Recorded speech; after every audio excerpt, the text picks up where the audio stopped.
سیدنا عمر ابن خطاب رضی اللہ تعالی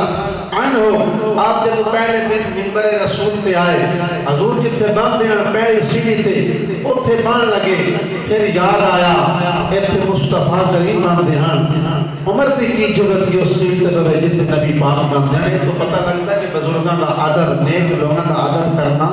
سن چاہیے انہیں جگہ اچھی دینی چاہیے عمر ابن خطاب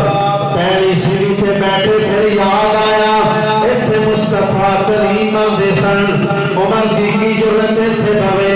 تھلے آئی سیڑھی تے آ گئے پھر خیال آیا ایتھے خلیفہ اول ابو بکر صدیق دے سن عمر دی کی جرت ایتھے بھوے پھر اوتھے بیٹھے جیتے سیڑھی کے اکبر تے پیر لگ دے سن اوتھے امیر المومنین عمر ابن خطاب آپ بیٹھ گئے اور بیٹھ کے پہلا بیان ایواز جاری کیا کہ اے لوگوں یہ امانت میرے سپرد کی دی گئی ہے لیکن میری گل میرے تو یہ آزمائش دوارے اوپر یہ سی آزمائش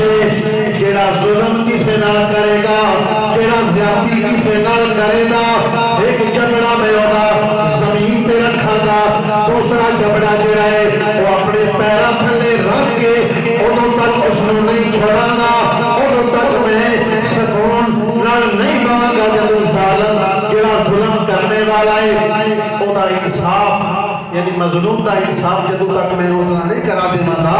اتو تک عمر سکون نہیں بھوے دا فرمایا سخت ضرور آستا لیکن مسلمانوں واسطے سخت نہیں ہاں لیکن جنہیں ظالم ہوئے جنہیں ظلم کیتا انہیں کارا کوئی نہیں عمر دینا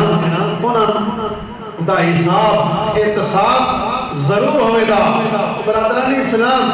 عمر ابن خطاب رضی اللہ تعالی عنہ نے پھر وہ عدل دا نظام قائم کیتا وہ عدل کہ آج بھی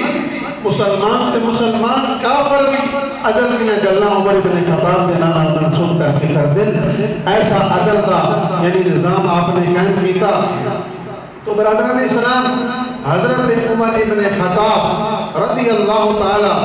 عنہ آپ کو عظیم حسین جنہ